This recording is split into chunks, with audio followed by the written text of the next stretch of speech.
Hey everyone, this is Big Mike's Real Reviews, and I am Big Mike. Yes, I've done a little rebranding, so to speak, and we're going to move forward from here as Big Mike's Real Reviews with Big Mike. So this is going to be my review of The Falcon and the Winter Soldier, Episode 4, entitled The Whole World is Watching. And my God, was the whole world watching. I'm going to do my review, of course, like I normally do, and then I'm going to go into spoilers and a little bit of a breakdown of the episode. So, my review, first off, this episode may be my favorite so far. It seems like the show is getting better and better by the week, but this one had just, it was a lot to take in. It was a lot to take in. Again, I'm going to give it I might give this one a 9.5. I mean, this just had a lot of pivotal moments that is steering this show towards the end. We know this was the 4th episode. There's only 6, so we've only got 2 more to go. So this one was that turning point in a lot of ways. And in a lot of ways, I really enjoyed this episode. Like I said, I think my final answer is going to be 9.5 on this one. And there's just so much to unpack. I mean, it started off where the last episode left off. And it kind of grabs you, right then and there. And then, it just hits the ground running. Not necessarily action-wise, but there was a lot of action in this episode, actually, a little more than, in previous episodes. Definitely more than the last episode. But there was just a lot of story, and actually really good story, and like emotional connection, to the characters in this one. I really, really enjoyed this episode. So with that being said, we're going to move into spoiler territory.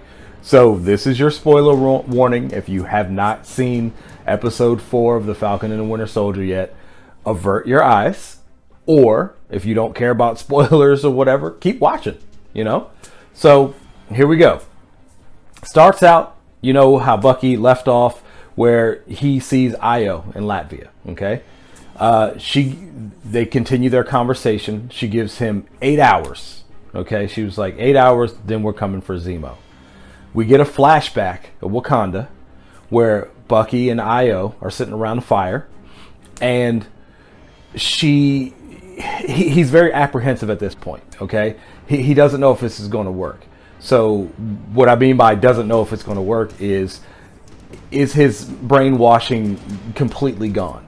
So she goes through the words, which usually takes control of the Winter Soldier, and as he's sitting there, he's very emotional. It was a very emotional moment. I mean, it was like, wow, you really feel for these characters, especially, Bucky is in this scene. And she says the words and it does nothing to him. And, he emotionally breaks down, and she just says to him, "You're free. You're free." So that's why, last week's episode we saw when Zemo tried to say the words again, he was like, those days are over. And it actually showed the turning point for Bucky, where the first time those words were spoken to him since all of that was done to him by Hydra, how all that trauma and brainwashing had been, completely washed away, by Wakanda. So it's also a very emotional moment because we see how close, and connected Bucky is to Wakanda, because even when Io was speaking to him, she said to him, "You have 8 hours, White Wolf." Like, they even still call him White Wolf in Wakanda, and they respected him enough to give him time, even though they know Zemo was the one who killed King T'Chaka. So they still respect Bucky enough to say, you know what, we're going to give you some time.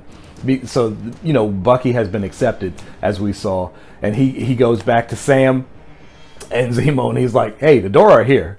They're coming for you." So that was one of the big, emotional moments just right off the bat. And we just got so much in this episode. I mean, Sam trying to talk Carly down. Like, let's back up a minute. We saw from Captain America and the Winter Soldier that Sam worked with soldiers as they come home with PTSD. He had seminars and everything helping the soldiers. So he said, this is right in my wheelhouse. I might be able to talk her down. So he tries to talk her down, and in classic John Walker fashion, he does not allow Sam to do this. We saw in this episode, I think this episode was more like, that's why it was called The Whole World Is Watching, because the whole world was watching as we're watching. This was kind of like the descend for John Walker. Like, you saw little glimpses of it, like in other episodes, but this definitely was that episode to where you're like, okay, this is where John Walker goes completely downhill and then off the rails. I mean, every step he took in this episode was just like affirmation of this guy should not have this shield, because he broke that whole thing up. And this was after the funeral of Carly's Mama Danya, who we know, like, as she said in the funeral, she kind of like, she raised a lot of them. I'm assuming, while the blip was going on, and a lot of people lost, loved ones. So she helped out a lot of people. So she was a very important person to the Flag Smashers, and especially to Carly. So we see how that whole thing was screwed up. So then, they get back, and the door is coming for the door is coming in for Zemo, because the time was up. That's what Io said to Bucky. Time is up. Okay, I don't care what we got going on. I know we're cool, but time is up. It's time to give Zemo over to us. And of course, again, like I said, John Walker, he's like, oh no, this isn't going to happen. And honestly, this was probably my favorite scene in the entire episode, to watch the Dora Milaje completely wreck Lamar and John Walker. It was so great. And the look on his face, like, as it was over, just like, they weren't even super soldiers. Like, he's such like a little whiny oh, don't get me started. But anyway, yeah, he was just so upset by getting his butt kicked by the Dora Milaje. I'm like, that is literally their job, is to protect a king. And so you wouldn't think they would be elite warriors if these were the ones chosen to protect the king of a nation. They will kick your butt. And it was amazing. And we also saw in a fight with Carly and John and Sam and Bucky. Zemo, he was actually there too. So he tracks Carly and he shoots her, and she had the super soldier serum that she had hidden, and it was in a little fanny pack. She had it on her back, but she dropped it once Zemo shot her, right? So of course it all spills out, and Zemo is Zemo, because this is his mission, is to take out all superpowered people. He was like, oh, is this what I think it is? So he's smashing all the super soldier serums, all he sees. So when Walker comes in and knocks Zemo out, he found one vial. There was still one vial left, and he finds it and he puts it in his pocket. So this was also showing too, like, once he got his butt kicked by the Dora, he got his butt kicked again by like one of the Flag Smashers, and he's just kind of, in his head, he wants that serum, because even him and Lamar was talking about, that at a point where it's like, would you take the serum if given a chance? Lamar's like, yeah, I'd take it. And the same question was posed to Sam by Zemo earlier in the episode, and Zemo said, if hypothetically, would you take it if given a chance? And Sam, without hesitation, said, no, I would not take it. So it's still, it's funny how you're seeing the descent of John Walker and the character of Sam Wilson building.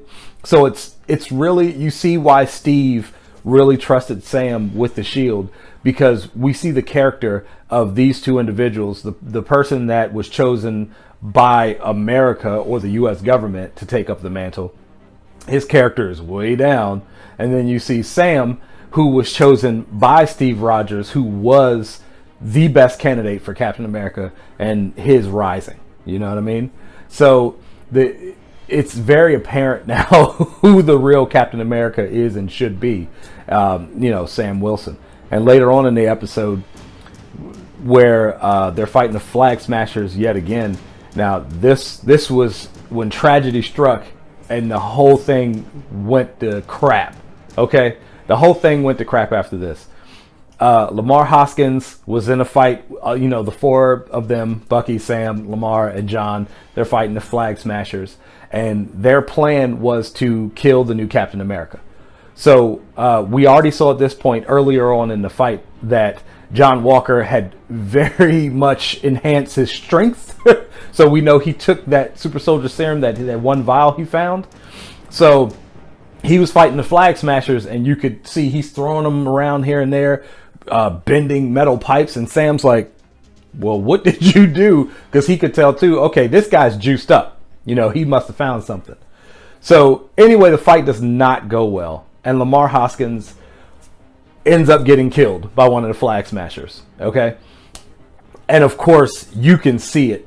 You know that moment where you watch movies or when you see someone snap, like in the Joker, like you could see the moment where he snaps. It's certain movies or television shows or stories where that character that you know is going into that descent, and it's like the moment where they snap.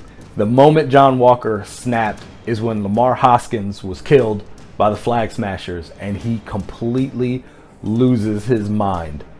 He goes after one of the Flag Smashers, and not even the one who killed Lamar, and they're in the streets of Latvia, and people have out their phones because the whole world is watching, and he brutally murders this guy who is vehemently saying, it was not me, it was not me. And John just completely keeps smashing this dude with the shield. And while everyone's filming on the street, and the last shot of this episode, I mean, it speaks volumes for this. John's standing there, he puts the shield on, and the shield is covered in blood. And it's like, this is your Captain America? This is your Captain America? So we know now that in these last couple of episodes, this has to be, okay, Sam, you need to take this dude out, take this shield back, and just go ahead and do what you should have done in the first place, and just took up the mantle of the new Captain America. Because my God, if John Walker is not the worst candidate for Captain America. This episode, I mean, I have no more words. I mean, I would say I have no words, but of course I just had a lot of words and made a video about it. But I have nothing much else to say about this episode rather than please give me the next 2 episodes right now. I just wish I could get those last 2 episodes right now. But I know I'm not going to get those. But anyway, next 2 episodes the next couple of weeks. God, I love this episode. The whole world was watching. I mean, wow. Like I said, that's all I can say. So if you saw it, let me know what you thought down in the comments below. Don't forget to like and subscribe. And please share this video with all your friends if you like it. Please hit that bell for notifications so you can be notified of all my latest content. And once again, thank you for watching, and see you next time.